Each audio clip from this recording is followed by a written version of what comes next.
In the early days of 2026, the entire world seemed to be holding its breath, eyes fixed on Washington.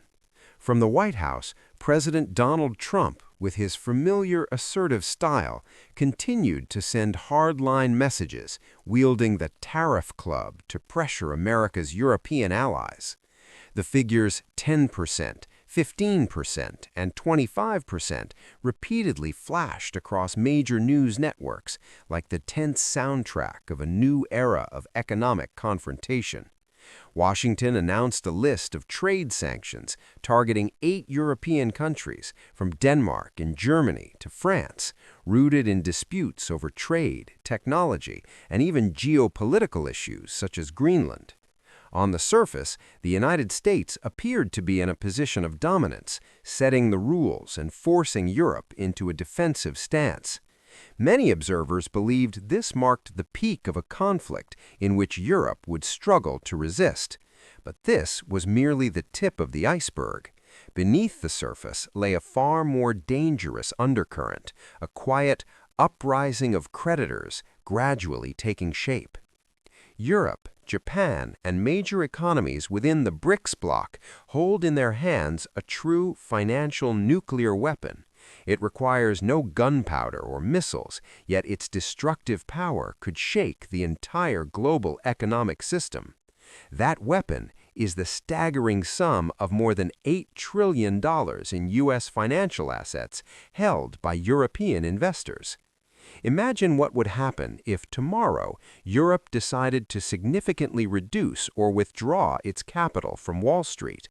What if instead of retaliating with tariffs, they simply stopped buying U.S. Treasury bonds? And what if Japan, China, and India simultaneously reduced their reliance on the U.S. dollar? This is no longer just a trade war. It is a battle over global financial power. When Washington officially imposed tariffs on its allies, the international atmosphere immediately grew tense. This was not merely an economic move, but a political signal. The United States was willing to prioritize national interests over traditional alliances. Europe responded forcefully. The European Parliament condemned the measures, while French President Emmanuel Macron called for the activation of the EU's anti-coercion instrument, a legal mechanism that could restrict U.S. imports, exclude American firms from public contracts, and pressure U.S. tech giants through intellectual property regulations. Yet financial elites believed these actions were still insufficient to force Washington to back down. The reason lies in structural asymmetry. The U.S. has a vast domestic market and is far less dependent on exports than Europe. In a tit-for-tat trade war, both sides would suffer, but Europe would suffer more. This reality pushed the EU to seek a different battlefield, and they chose finance over trade. America's fatal weakness lies in its debt-driven economic model. To maintain high living standards, a global military presence, and an enormous government apparatus, Washington must constantly issue debt to cover its budget deficits. The real issue is not how much the U.S. borrows, but who is lending to it. Contrary to popular belief that China or Japan are America's biggest creditors, Europe is actually the most important source of funding for the U.S. economy. European investors hold around $8 trillion in U.S. financial assets, including both stocks and bonds. In other words, Europe is not just a trade partner, it is effectively a shadow bank sustaining American financial stability. But here lies the paradox. The very capital flowing to keep Washington afloat is being met with tariffs and political pressure.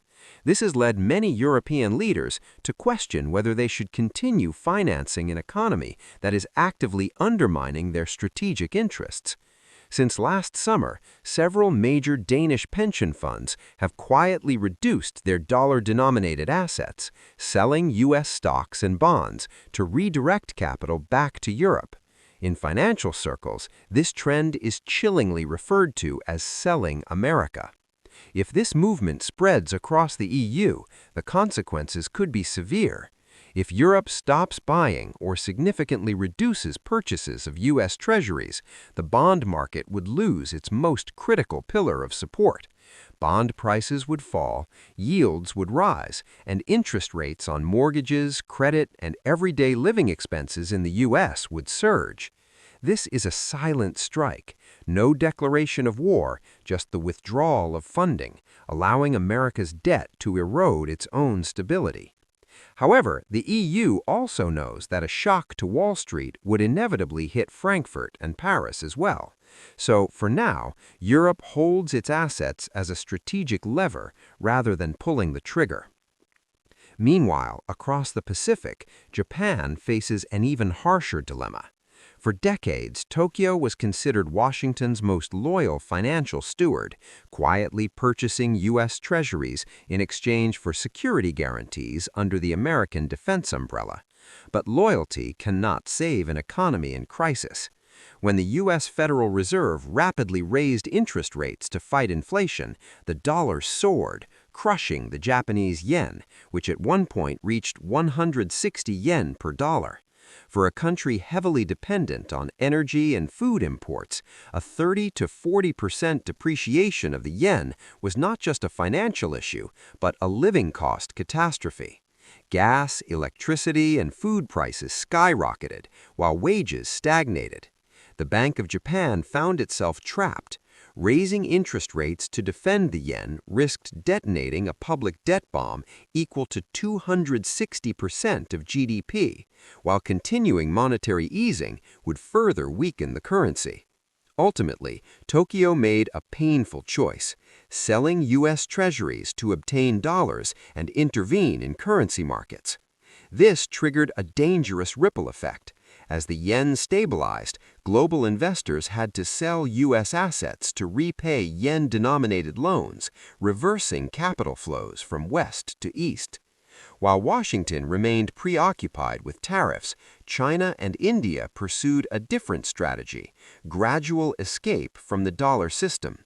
The turning point came after the Ukraine conflict, when the U.S. and its allies froze over $300 billion of Russia's foreign reserves. The world saw a stark reality. Dollar reserves were not truly safe. With a single political decision, Washington could erase a nation's financial assets. From that moment, the dollar became openly weaponized. India provides a clear example. Over recent years, New Delhi reduced its U.S. Treasury holdings from about $240 billion roughly to $190 billion. More importantly, it increased its gold reserves from 9.3% to 13.6% of total foreign assets. China went even further. The People's Bank of China has been buying gold for 18 consecutive months, one of the longest streaks in modern history, while cutting U.S. Treasury holdings to their lowest level since 2009, just above $600 billion. The fact that central banks continue to buy gold even as prices exceed $2,500 to $3,000 per ounce signals that they view gold not as speculation, but as a bedrock of financial trust. Meanwhile, the United States carries more than $38 trillion in public debt, an unprecedented figure. America's economic model is deceptively fragile: chronic overspending, endless borrowing, and reliance on the dollar's status as the world's reserve currency. But that privilege is eroding as Europe considers reducing treasury purchases, Japan sells bonds to stabilize the yen, and China and India shift towards gold. The existential question becomes, who will buy U.S. debt in the future? If demand weakens while debt continues to grow, U.S. Treasury yields will spike. Today, America already spends over $1 trillion annually just on interest payments, more than its entire defense budget. In the worst-case scenario, the Federal Reserve may be forced to print money to buy government debt, effectively monetizing the deficit. This would almost certainly trigger high inflation, devalue the dollar, and erode purchasing power for Americans and dollar holders worldwide. In this landscape, BRICS countries are quietly building a parallel financial architecture. They are developing alternative payment systems like BRICS Pay, promoting local currency trade, and anchoring finance to real assets such as gold and energy rather than debt-based dollars. The world is entering a new era where finance is a more powerful weapon than military force. For individual investors, the lesson is clear. Don't just listen to what central banks say, watch what they do. When major economies reduce U.S. debt and accumulate gold, it is the strongest signal that the global financial order is shifting, and everyone must prepare for a more turbulent future.